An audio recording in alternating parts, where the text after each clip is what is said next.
പള്ളിക്കാട്ടിൽ കൊണ്ടുപോയി നിന്നെ അടക്കുന്നത് വരെ, പള്ളിക്കാട്ടിൽ കൊണ്ടുപോയി 100 കഫൻ തുണിയിൽ പൊതിഞ്ഞിട്ട് നിന്നെ മരത്തിൽ കിടത്തുന്നത് വരെ, നിന്റെ മുകളിലേക്ക് മണ്ണ് വന്ന് വീടുന്നത് വരെ. സഹോദരങ്ങളെ, അവസാനിപ്പിക്കുകയാണ് ഞാൻ. ഖുർആനിലെ ഏറ്റവും പേടിപ്പെടുത്തുന്ന ആയത്തിറങ്ങിയത് ഇവിടെയാണ്. അത്ഭുതത്തിന്റെ മഹാത്ഭുതം, പരിവർത്തനത്തിന്റെ മഹാത്ഭുതം. സഹോദരങ്ങളെ, പരിശുദ്ധിയുടെ പര്യായമായി എടാ പള്ളിക്കാട്ടിൽ കൊണ്ടുപോയി അടക്കുന്നത് വരെയല്ലേയുള്ളൂ. പള്ളിക്കാട്ടിന് പോകില്ലേ സഹോദരങ്ങളെ? മുച്ചനേനാക്കെ പകരേ ദിയേ കഫൻ और चुकी है सब मिलकर माँ बाप भाई बहन. സാധാരണ കുളിച്ചിട്ടാണ് ഞാൻ വസ്ത്രം മാറ്റുന്നത്. ഇന്ന് കുളിക്കുന്നതിന് മുമ്പേ ഇവരെന്റെ വസ്ത്രമങ്ങ് മാറ്റിക്കളഞ്ഞു, എന്നെ കഫൻ തുണി പുറവിച്ചു. ഞാൻ നോക്കുന്നത് എന്താണ്? ഓ ചുക്കിയ സബ് മിൽക്കർ മാം ബാപ്പ് ഭായി ബഹൻ. എന്റെ ഭായി എന്റെ സഹോദരൻ, ബഹൻ എന്റെ സഹോദരി, മാമന്റെ ഉമ്മ, ബാപ്പന്റെ ബാപ്പ എന്റെ മയ്യത്തിന്റെ ചുറ്റുമിരുന്നിട്ട് പൊട്ടിക്കരയുന്നുണ്ട്. പൊന്നുമോനെ പോയല്ലോടാ, എന്റെ ഉമ്മ പൊട്ടിക്കരയുന്നുണ്ട്. കൺമണിയെ പോയല്ലോ. ക്ഷമവിട്ട ഉമ്മയും പൊന്നുമകനെ എന്നെ കൈവിട്ടു പോയോ കാണകന്നാ നിന്നെ. എന്റെ പൊന്നുമക്കൾ എന്നെ മയ്യത്തിന് കെട്ടിപ്പിടിച്ച് നിലവിളിക്കുന്നുണ്ട്. അരിമക്കിടാങ്ങൾ വാപ്പയെ വിളിക്കുന്നേ, കൈകെട്ടി മിണ്ടാണെന്നു നീ കിടക്കുന്നേ. എന്റെ 8 വയസ്സുകാരനും എന്റെ 5 വയസ്സുകാരനും കൊണ്ടുതീരാ കണ്ണ് കൊതി തീരാത്ത 5 മാസം പ്രായമുള്ള എന്റെ പൊന്നുമോള് എല്ലാവരും കരഞ്ഞ് പറയാതെ എന്റെ മയ്യത്തിന് കെട്ടിപ്പിടിച്ച് കരയുന്നുണ്ട്.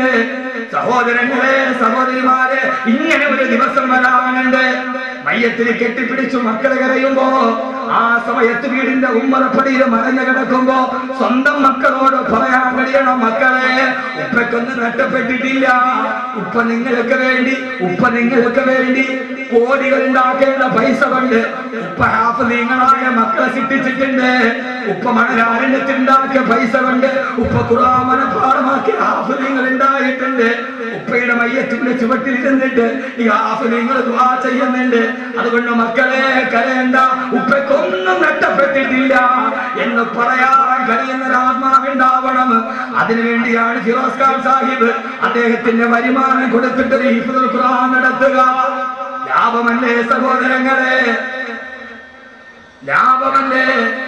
മാസം 50,000 രൂപ ചെലവുണ്ട്. 10 മാസം മാറ്റിവെച്ചാൽ 5 ലക്ഷമായി. അദ്ദേഹത്തിന്റെ മക്കളുടെയും ഭാര്യയുടെയും പേരില് ഒരു 10 സെന്റ് സ്ഥലം ഇവിടെ മേടിച്ചു വെക്കാം. നിങ്ങൾ പറയും ബുദ്ധിമാൻ, പക്ഷേ ചെയ്യുന്ന കച്ചവടത്തിലേറ്റവും നല്ലതാ റബ്ബിന്റെ ആജ്ഞ കൊത്തു നീ നടക്കുന്നതാ. ഏറ്റവും നല്ല കച്ചവടം ഈ കച്ചവടമാണ്.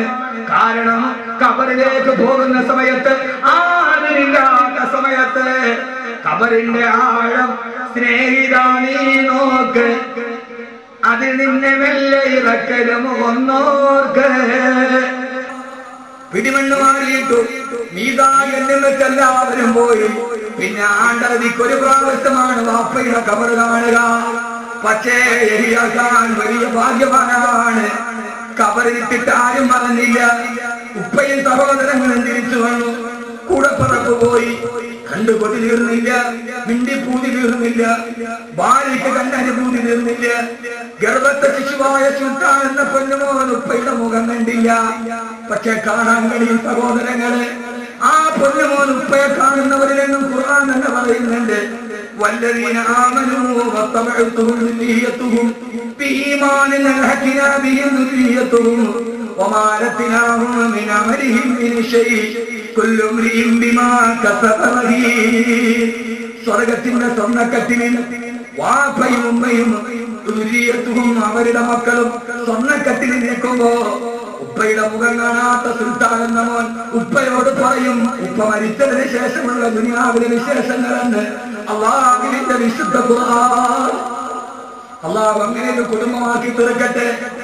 ഭാര്യയും മക്കളും വന്നു, ഉപ്പയും സഹോദരങ്ങളും വന്നു. സഹോദരൻ ഖബറിനുള്ളിലായി മീസാങ്കലിൽ വെച്ചു ആണ്ടലതിക്കല്ല. ഇനി ആ സ്വത്തിൽ നിന്ന് ആ മനുഷ്യനോ ഒരു പള്ളി വെച്ചിട്ട് ഫില്ലർ പൂർത്തിയാകുന്നതിന് മുമ്പെയാണ് ആ മനുഷ്യൻ ഖബറിലേക്ക് പോയത്. ആ മനുഷ്യനെ നഷ്ടപ്പെട്ടിട്ടില്ല. അയാൾ ലോകത്ത് ലാഭക്കച്ചവടം ചെയ്ത ആളാ. അവര് തീരുമാനിച്ചു ഇനി എന്ത് വേണം, ഒരു ദറസ് നടത്തുക. കലൂർ അബ്ദുറഹീം ഉസ്താദിന്റെ അടുക്കൽ പോയി. ദറസ് നടത്താനുള്ള സ്ഥലമില്ല. അദ്ദേഹത്തിന്റെ ശിഷ്യൻ സഫീർ ഖാൻ മന്നാനെ വിളിച്ചു, ചുമതല ഏൽപ്പിച്ചു. 4 വർഷം കഴിഞ്ഞു. അവിടെ ഇരുന്നിട്ട് പിന്നീട് 24 മണിക്കൂർ ഖുർആനായി. മോനെ മറന്നില്ലല്ലോ, ഇതുപോലെ ജീവിത കാലമെല്ലൊരു കൊണ്ട് കണ്ടിട്ടുമുണ്ടോ ഇതിനു മുമ്പും പണ്ട്. ആ ചെറിയ കുണ്ടിന്റെ ഉള്ളിൽ സ്വർഗത്തിന്റെ പുതപ്പ് പുതയ്ക്കാൻ തങ്ങളുടെ സഹോദരന് വേണ്ടി, ഭർത്താവിന് വേണ്ടി, മകന് വേണ്ടി ഒരു കുടുംബം അർപ്പിച്ചു. ആ അർപ്പിച്ച അർപ്പണമാണ് യഹിയ ഖാൻ മെമ്മോറിയൽ ഹിഫ്ദുൽ ഖുർആൻ. അല്ലാഹു അതിനെ സ്വീകരിക്കട്ടെ, അല്ലാഹു അതിനെ സ്വീകരിക്കട്ടെ.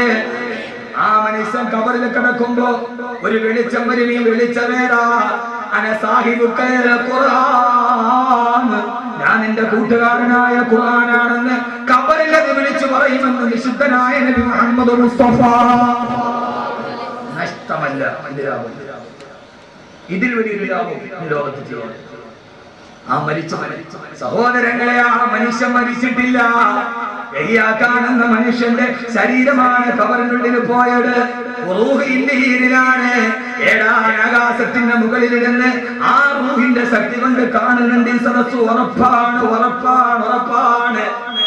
വൻദോഷത്തിന്റെ വണ്ടിയുമായി നരകത്തിന്റെ മുമ്പിൽ നിൽക്കുകയാണ്. ഹബീബായ റസൂലുള്ളാഹി അബൂ ഹുറൈറ റളിയല്ലാഹു തആല സുബഹി നമസ്കാരം കഴിഞ്ഞ് എഴുന്നേറ്റു. കുപ്പായത്തിൽ പിടിച്ചു വലിച്ചിരുത്തി, അബൂ ഹുറൈറ, നിന്നോട് ഞാനൊരു കാര്യം പറഞ്ഞു തരട്ടെ അബൂ ഹുറൈറ. എന്താണ് നബിയേ? സ്വർഗത്തിന്റെ നരകത്തിന്റെ മുമ്പിൽ ഒരു വാപ്പയും ഉമ്മയും വന്ന് നിൽക്കും.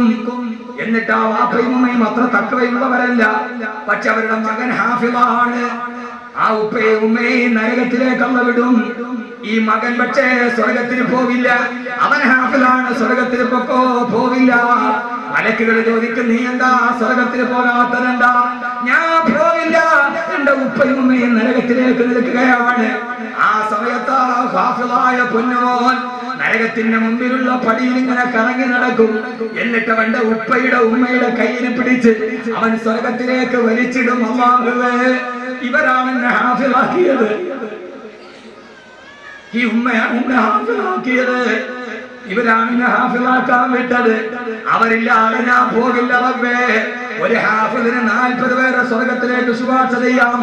അതൊന്ന് എന്റെ ഉപ്പയാണ്, രണ്ടാമത് എന്റെ ഉമ്മയാന്ന് പറഞ്ഞ് കൈ പിടിച്ച് സ്വർഗത്തിലേക്ക് വലിച്ചിട്ടിട്ടേ ആ മക്കള് സ്വർഗത്തിലേക്ക് പോകും. അബൂ ഹുറൈറ, ഏതുപോലെ എഴുന്നേറ്റ് പോയ നിന്നെ ഞാൻ കുപ്പായത്തിൽ പിടിച്ചു തിരിച്ചതുപോലെ എന്ന് നബി മുഹമ്മദ് മുസ്തഫ.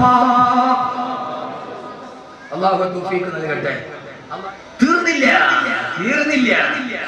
ഒരു ചാണ്ടുകളിൽ സൂര്യൻ, താഴെ ചെമ്പിന്റെ തല.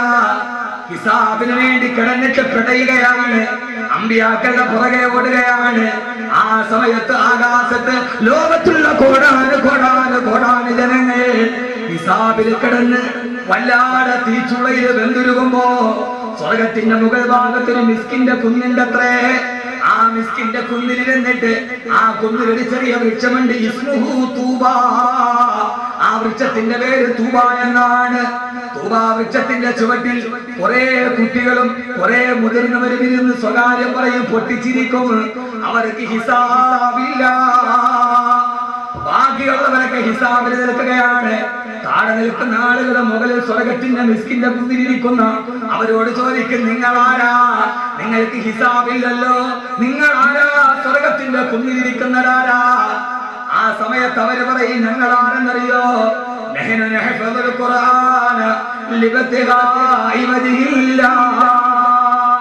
അല്ലാഹുവിന്റെ തൃപ്തിക്ക് വേണ്ടി ഖുർആൻ മനഃപാഠമാക്കിയ ഹാഫിളീങ്ങളാണവർ. നിങ്ങളുടെ അടുത്തിരിക്കുന്നവരാരാ? അവര് പറയും, ഞങ്ങളുടെ അടുത്തിരിക്കുന്നത് ഞങ്ങളുടെ ഹാഫിളാവാൻ പോയപ്പോ ഞങ്ങൾക്ക് ഭക്ഷണം തന്ന, ഞങ്ങൾക്ക് വസ്ത്രം തന്ന, ഞങ്ങളെ സഹായിച്ചവര് ഞങ്ങളുടെ മാതാപിതാക്കളുമാണ്. ഇൻഷാ അല്ലാഹ് കാവുകളെ കുടുംബത്തിന് സ്വർഗത്തിന്റെ ഈ തൂബാ വൃക്ഷത്തിന്റെ ചുവട്ടിൽ ഇരിക്കാനുള്ള ഒരു വസീലയായി ഈ സ്ഥാപനത്തെ അല്ലാഹു മാറ്റുമാറാകട്ടെ. അവിടെ വെച്ച് പറയണം, അവിടെ എല്ലാവരും ഉണ്ടാകണം, ഈ കുടുംബം മുഴുവൻ ഉണ്ടാകണം. ഞങ്ങൾ ആരാ, ഞങ്ങളെ ഹാഫിളീങ്ങളെ വളർത്തിയവരാണെന്ന് പറയാൻ കഴിയുന്ന അഭിമാനത്തിന്റെ സ്വർഗത്തിന്റെ മിസ്കിന്റെ കുന്നിൽ, സ്വർഗത്തിന്റെ തൂബാമരത്തിന്റെ താഴ്വരയിൽ ഒരുമിച്ച് കൂടാൻ കഴിയുന്ന മുത്തഖീങ്ങളാക്കി ഹാഫിളീങ്ങളായി അല്ലാഹു സ്വീകരിക്കട്ടെ.